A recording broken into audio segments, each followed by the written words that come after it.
Hello and welcome. Today let's go over some items you can bring on a hike for a short day hike. On the table you can see a couple items that you can pack in your bag or put into a pouch into your bag.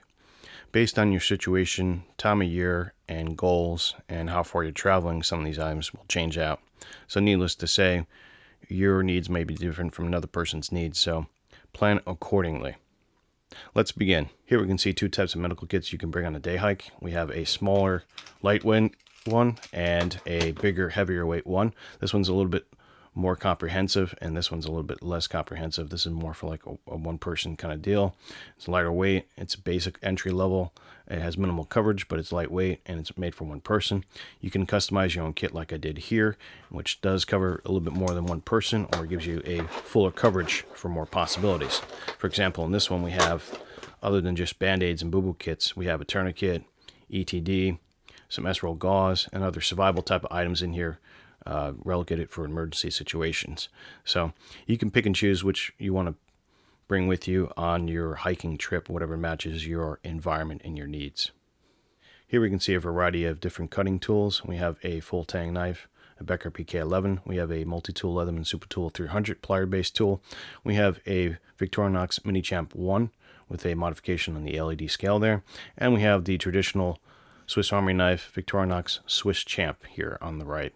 So all these tools do a little bit something different. This one, as you can see right away, is a full tang knife. This knife, inside of here, you access it by opening the tool, and you can bring out the knife. This is a locking knife, so this is pretty useful in applications where you're working with the blade and you don't want the blade to fall down on you. And if you're willing to carry the weight on the hike, you can carry one of these Leathermans. Not this exact model, but it's an example of a Leatherman you can carry. If you want to save weight, you can get one of the Victorinox's smaller 58mm type knives. This will save a lot of weight, but add a good amount of utility for what you're trying to do if you're trying to go lightweight. And if you want to have a more traditional approach, the traditional Swiss Army knife, the Victorinox Swiss Champ, is a popular one to take on a hike. Again, you don't have to get these exact models or type of knives. You just want to have something that can cut and potentially get you out of a bind. Another useful item you can bring while hiking are flashlights and lighting elements. So you can either bring chem lights if you don't want to use battery-based items, or a general handheld flashlight, or a head flashlight or a headlamp. That would be very useful for a day hike, potentially if you get stuck out, or if you plan on being out towards sunset or early morning potentially. So a very useful item to have. This is the Noctagon KR4, and we have some basic chem lights here on the table. You also might want to carry extra batteries for your lights as well. Here we can see on the table we have a compass and a map. This kind of item is very valuable and self-explanatory for anybody who's looking to do a day hike. Always have the proper documentation and layout of the land and the plan of the trails that are within the area you plan to hike, and having a tool to help you navigate what's on the map, and a map that goes with the navigation tool. So you can bring a compass like this or something similar to it like a Sunto, and even a secondary little button compass to do a quick check on the direction you're traveling. So a very useful item would be a compass to have while you're hiking. Here we can see we have a Mylar space blanket for sheltering, and a emergency poncho, a plastic one, very thin one that you can carry. These are very lightweight. They almost take up no space, and they're very functional for what they do.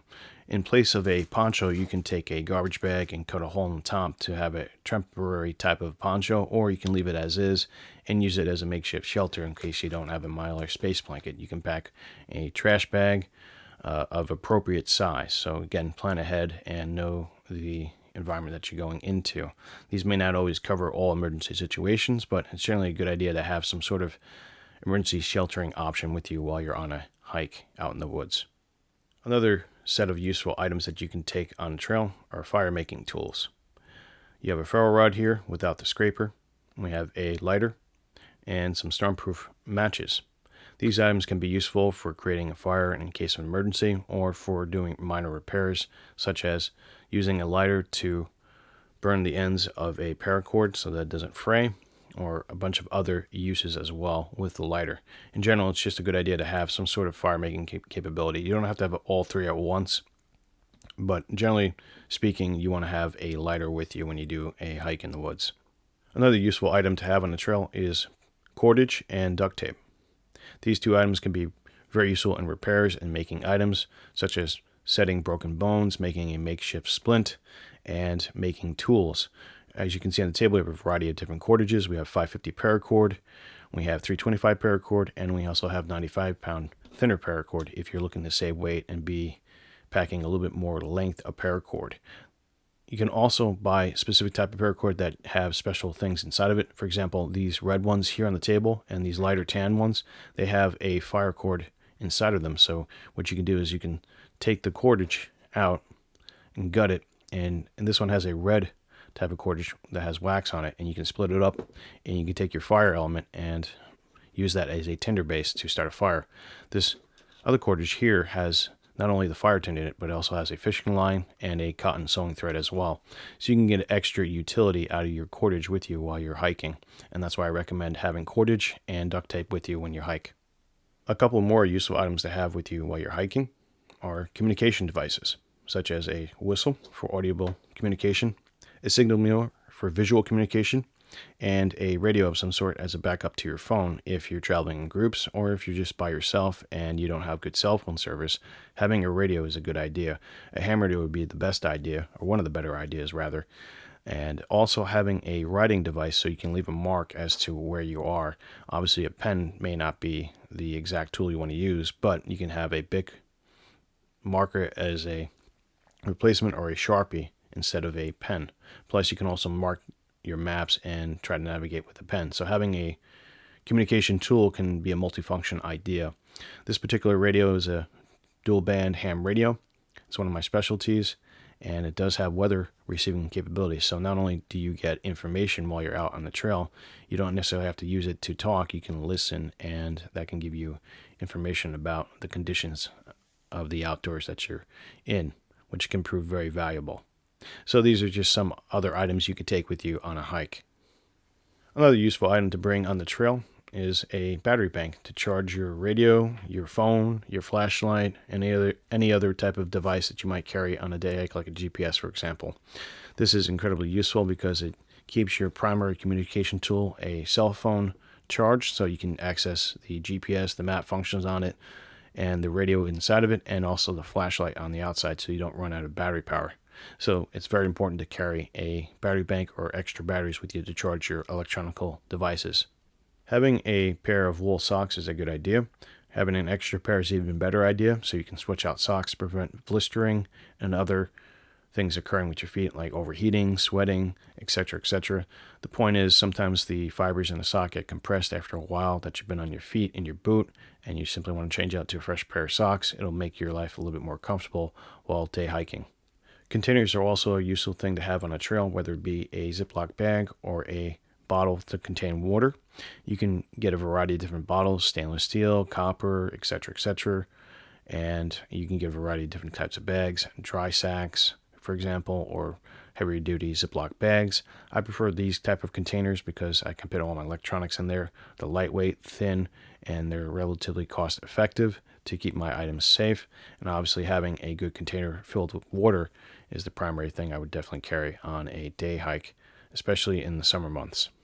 Here are some of the last items on the list. We have a bandana and a organizer pouch. This one is a EDC type of pouch, meaning everyday carry. It's made by Vanquest. It's the Husky PPm pouch.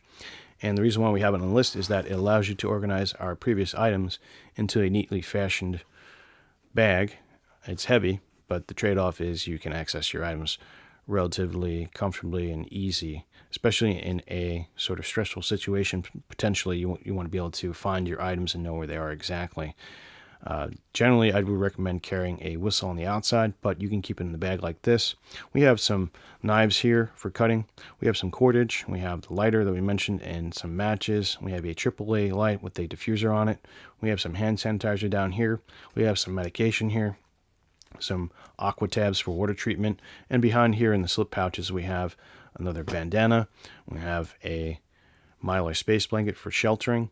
So we have a variety of items all stuffed in this little bag here. And the value in having something like this, the trade-off for the weight, is that it's organized, easily accessible, and you don't forget anything. If you throw this one item in your hiking backpack, you don't have to remember to pack everything individually.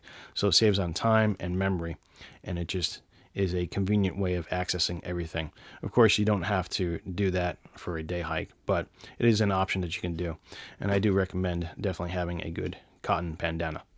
So that's all I have to say about items that you could bring on a day hike.